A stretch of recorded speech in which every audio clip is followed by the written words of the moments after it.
Hey, what's up you guys, and of course welcome to another alternative factuals video. Okay, so we have some news, and I made this video very last minute, so I don't know if it's going to come out on Saturday or it's going to be the first video of next week, Sunday, but we'll figure it out as we go along. If you get it on Saturday, you already know you got it. Sunday, obviously you'll know when you get it, you'll see it. Now we actually received some very interesting news. Apparently, according to some leak, well, it's not necessarily leaked because I guess it was intentionally put out, but Nico is actually going to be the first person to run into Cloak and Dagger in the Runaways season 3. But before I dive into any theories or any details, or just kind of break down what we might be experiencing for the Runaways season 3, please be sure to like, share, and of course subscribe. Leave your comments down below. Let me know what you think. Let me know what you're feeling.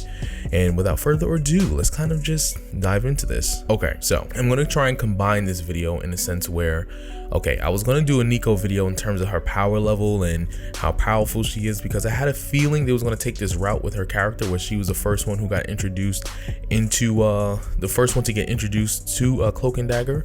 But what I'm going to do is I'll do a little bit of that, and then I'll kind of sprinkle in what I have planned for the next video at some point, either later next week or the beginning of next week. We'll figure it out. I got this all kind of planned out in terms of the videos I'm going to do in future, but not necessarily when each of these videos going to come out.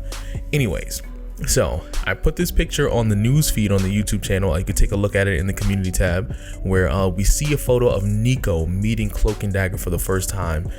So what makes this interesting is that what I kind of figured that they was going to take this route when it came to Nico, simply because her powers are very much similar to Cloak and Dagger. Now let's kind of go back, and I'm going to kind of describe why she has similar powers when it comes to Nico and all that stuff. I'm not going to try and pronunciate her last name. But Nico, for the most part, she has mystical abilities. Nico is technically a witch. She uses magic, and her weapon is the original Staff of One.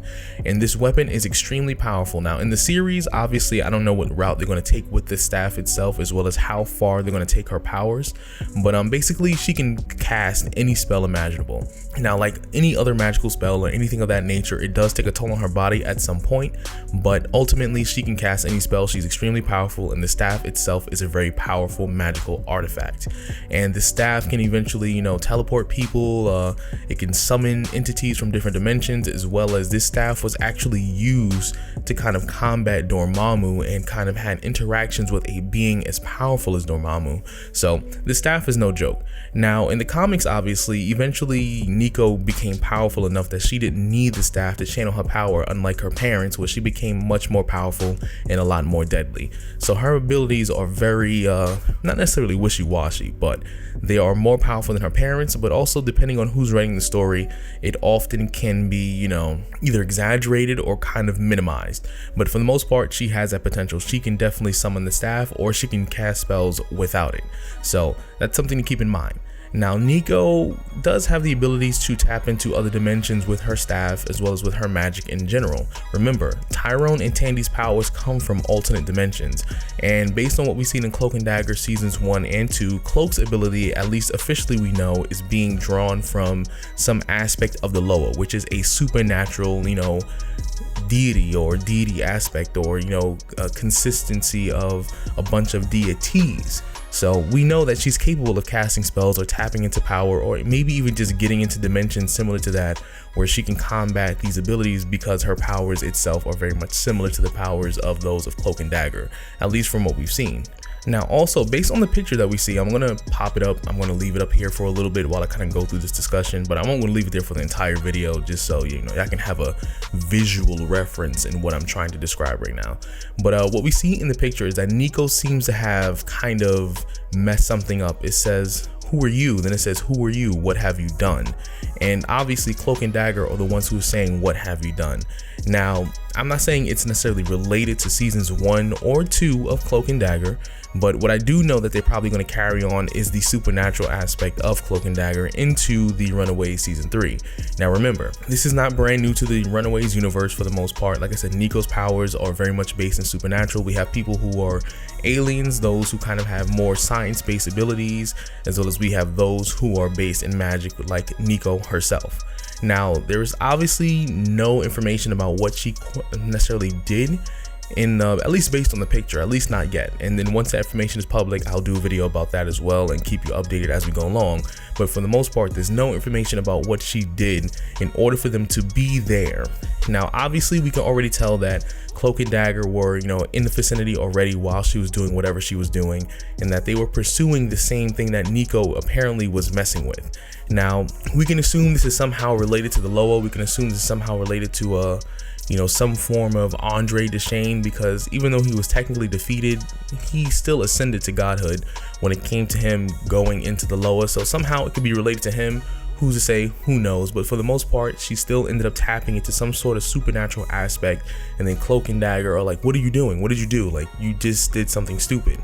So basically, they have to try and clean up the mess that she accidentally probably got themselves into, and thus we're going to have the crossovers with Cloak and Dagger and basically the Runaways. Now, for the most part, I think we're probably going to get that nice little battle, because I believe it was Cloak and Dagger and the Reversals. I think it was like a graphic novel where it had like multiple stories of Cloak and Dagger and the Runaways. In one of those stories, the parents actually hired Cloak and Dagger to find the children. Chances are they're not going to do that in this, because the parents are not really fully aware who Cloak and Dagger are, because even right now in Cloak and Dagger seasons 1 and 2, no one really knows who they are. Only minus like maybe 10 to 15 people, and that's me being relatively generous or trying to be moderate. But I think only a handful of people know who Cloak and Dagger are, and even a smaller group of people even know who they what they're capable of when it comes to their abilities and all that stuff. But ultimately, I doubt that the parents are gonna use them to find their children. But I do think they're gonna have a little skirmish, a little mini skirmish, and then ultimately, I think Nico might actually end up being consumed by Cloak's cloak. And then ultimately, she's gonna either realize that her magic is compatible with his abilities, or if she doesn't get consumed, she's gonna realize that her magic is able to combat the daggers of, the daggers of Dagger, or the cloak, or the, dark essence of, Cloak's abilities, basically. So they're gonna figure out that their abilities go hand in hand in some way, shape, or form, as well as they can help each other at least fix whatever Nico did, or whatever that Cloak and Dagger were chasing at the moment. So there's a really good chance that like I said, we're gonna get that fight, we're gonna get that scene. But ultimately, we already know that Nico is going to be the first to have interactions with Cloak and Dagger. That's already kind of been given in this photo, and that she's the first person to kind of cause this chain reaction to start or jumpstart this event that's going to cause them to kind of work together as a group, whether it be 1 episode or 2 episodes. But eventually, this is what is going to go forward when it comes to Nico. She basically starts or jumpstarts this whole situation. She is the catalyst for the crossover of Cloak and Dagger, basically. Now, last but definitely not least for this whole situation is predictions. Now, I gave a little bit of predictions, obviously, like a minute ago, but I think for the most part, they're going to keep their parents kind of involved in some way, shape, or form. And this might be a side effect of whatever experiments that they were doing when, like I said, the kids were relatively, for the most part, active in season 1 and 2, when they were trying to figure out what their parents were up to, the pride and all that stuff, and basically their parents dealing in science. But I think this is going to be more focused on Nico. This episode or episodes might be more than 1, might be 2, maybe 3, but I'm just going off of assumptions here. But I think this is going to be an opportunity for them to focus on Nico and her abilities, as well as dive a little bit more into the history in the past of her parents, as well as her sister, and the nature of how her ability works. And remember, I think we're going to get a power increase when it comes to Nico, because like I said, her powers are being channeled by the staff of 1. And then, like I said, they're going to cross over, they're going to have this kind of interaction, and then they're going to realize that maybe Cloak and Nico have very similar aspects when it comes to their powers. Like, Cloak uses his cloak to kind of channel his abilities, but ultimately that power is a part of him. While Nico, on the other hand, she uses the staff to channel her abilities, but ultimately she can use her powers without the staff.